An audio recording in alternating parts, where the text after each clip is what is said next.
सरकार से ये आग्रह करते हैं कि सीतामढ़ी में इस मंदिर के साथ साथ रोजगार का जो समुचित व्यवस्था है वो भी करने की ज़रूरत है। जिला में स्वास्थ्य व्यवस्था है किस तरह का है? देखिए, आप स्वास्थ्य व्यवस्था की बात करते हैं सीतामढ़ी ज़िला में, तो आप कहीं ना कहीं पत्रकार बंधु है तो आप लगातार ये सूचना आपको मिलती होगी कि हमारे एक एग्जाम्पल है सीतामढ़ी सदर हॉस्पिटल, जिसमें कभी कभी सुनते हैं कि जो गर्भवती महिलाएं जाती है उसके साथ अभद्रतापूर्वक व्यवहार किया जाता है। पेशेंट को कभी जिस चीज़ की ज़रूरत होती है उस चीज़ की ज़रूरत पूर्ति नहीं की जाती है और उस समय से पहले ही उनकी मृत्यु हो जाती है।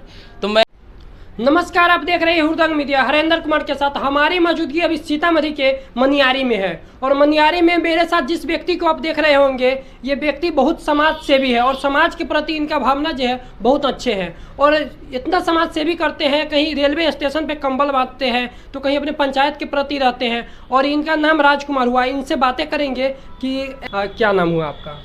देखिए, मेरा नाम राजकुमार झा हुआ और सबसे पहले आपके चैनल के माध्यम से जो भी श्रोतागण देख रहे हैं, जो भी व्यूअर देख रहे हैं, उन सभी को मैं धन्यवाद और प्रणाम करता हूं। अच्छा, एक बात बताइए कि अपना सीतामढ़ी माँ सीता की नगरी में एक मंदिर बनाया जा रहा है पुनौरा धाम में, उसको लेकर आपको क्या कहना है?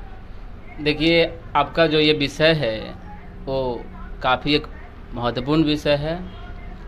इस विषय पर मैं आपको एक बात बता दूं, ये जो माँ जानकी की भव्य मंदिर का जो शिलान्यास 8 तारीख को होने वाला है, तो ये कहिए तो इससे लाखों सनातनियों का जो वर्षों का जो सपना था वो पूर्ण हुआ है।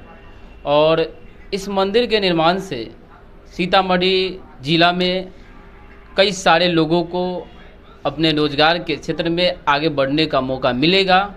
लेकिन सिर्फ इतना ही होने से सीतामढ़ी का सच में विकास होना संभव नहीं है। इसके लिए मैं तमाम सीतामढ़ी के जनप्रतिनिधियों से और सरकार से यह आग्रह करते हैं कि सीतामढ़ी में इस मंदिर के साथ साथ रोजगार का जो समुचित व्यवस्था है वो भी करने की ज़रूरत है। स्वास्थ्य व्यवस्थाएं एकदम धीमी चरम पे है। व्यक्ति को काम करने के लिए दूसरे राज्य में जाना पड़ता है। अगर उसे अपने बिहार में रहने की सपना सोचना अगर पड़े तो उसे संभव नहीं है। तो इन सभी चीज़ों पर भी सरकार को ध्यान देने की ज़रूरत है। और ये जो मंदिर बन रही है इसके अलावा बहुत सारी चीज़ें हैं, अगर उसको सुदृढ़ कर लिया जाएगा तो सच में सीतामढ़ी जिला का आने वाला समय में एक अलग पहचान पूरे भारत लेवल पर होगा। क्या मंदिर सीतामढ़ी में बनने से लोगों का रोजगार मिल पाएगा या नहीं? देखिए, मंदिर बनने से रोजगार की जो बात करते हैं तो रोजगार उन्हीं लोगों को मिलेगा जो मान लीजिए होटल वगैरह चलाएंगे, जो अपना पूल वगैरह ये सब चलाएंगे, उन लोगों को रोज़गार मिलेगा। लेकिन वो कहिएगा कि एक स्ट्रॉन्ग रोज़गार होना चाहिए, जो परमानेंटली रोज़गार होना चाहिए, उस पर कहीं ना कहीं उन लोगों को खतरा और सामने अंधकार दिखाई देगा। लेकिन रोज़गार होगा, इससे हम लोग भी सहमत है। लेकिन इसके अलावा बहुत सारी चीज़ों है जिस पर काम करने की ज़रूरत है, तब जाकर के हम रोज़गार के साथ साथ सीतामढ़ी जिला का एक अलग पहचान दिलाने में कामयाब होंगे। अच्छा, सीतामढ़ी जिला में स्वास्थ्य व्यवस्था है किस तरह का है?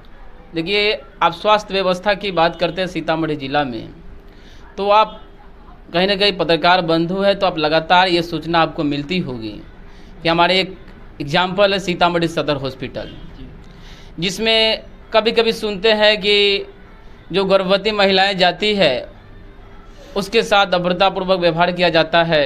पेशेंट को कभी जिस चीज़ की ज़रूरत होती है उस चीज़ की ज़रूरत पूर्ति नहीं की जाती है और उस समय से पहले ही उनकी मृत्यु हो जाती है।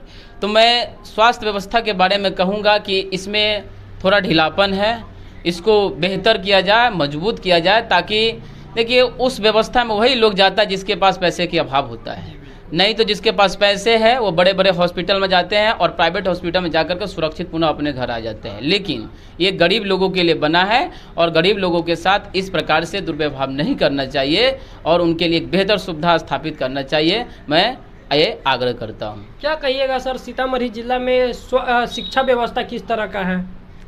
देखिए, शिक्षा व्यवस्था की बात कर रहे हैं तो हमें एक बात याद हो गई, क्योंकि हम खुद एक PG 5 स्टूडेंट है और PG 5 स्टूडेंट है। तो अभी तक हमने यही देखते आया कि हम लोग तो कहीं ना कहीं इंटर तक, ग्रेजुएशन तक सीतामढ़ी में सर्वाइव कर लिए, लेकिन जब हम PG में एडमिशन लिए थे तो इसके लिए हमें क्या करना पड़ता था, हर सेमेस्टर में मुजफ्फरपुर सवेरे 7 बजे ट्रेन पकड़ना पड़ता था।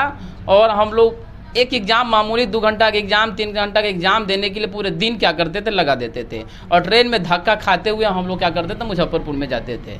तो मैं, क्योंकि उस मुजफ्फरपुर जो बाबा साहब भीमराव अम्बेडकर यूनिवर्सिटी है, उस यूनिवर्सिटी में जिला के जितने भी हमको लगता है इर्द गिर्द के बच्चे हैं सब आते हैं।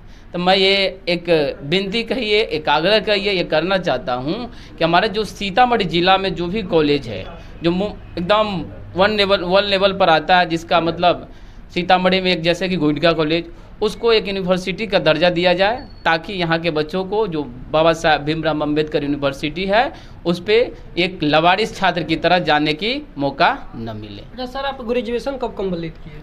देखिए, मेरी तो ग्रेजुएशन के बाद कीजिएगा तो 2021 में मेरी ख़त्म हो गई थी।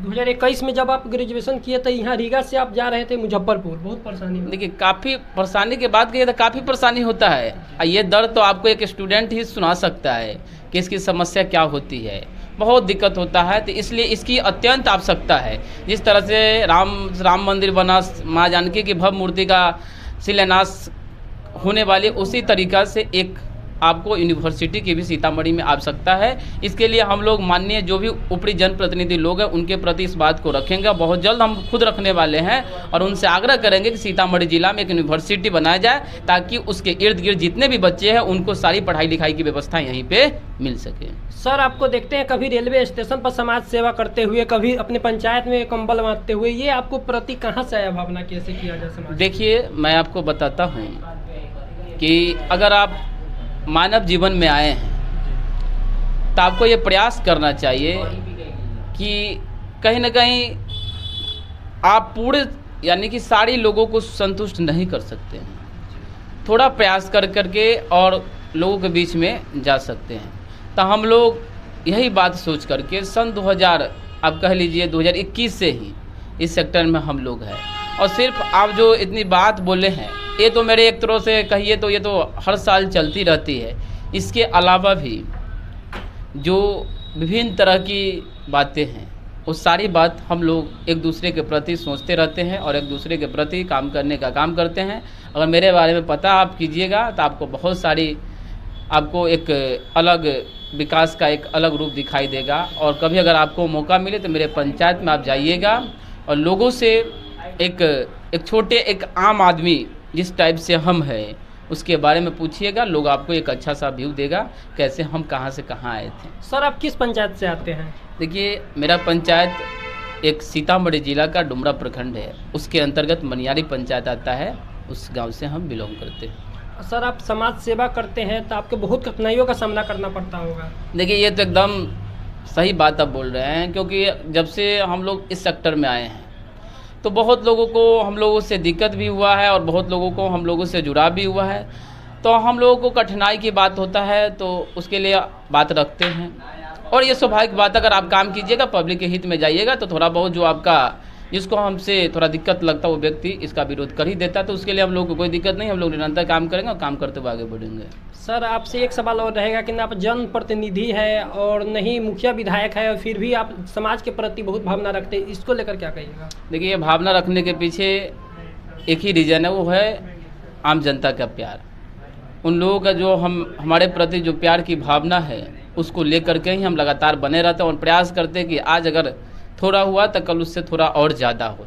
इसलिए उन लोगों का आशीर्वाद ही है जिसके कारण हम लोग इतनी तेज़ी से आगे बढ़ रहे हैं। अच्छा सर, आप समाज सेवा कितना दिनों से कर रहे हैं? देखिए, समाज सेवा तो कहा जाता है कि जब से अगर आप चाह लीजिए उसी समय से समाज सेवा शुरू हो सकता है, हर सेक्टर में चलती है। तो एक्चुअल पूछिए तो 2021 में छठ का समय था, उसी समय से हम लोग ये आगे की ओर लेकर के जा रहे हैं। मुखिया में चुनाव लड़ना ये बात तो नहीं है?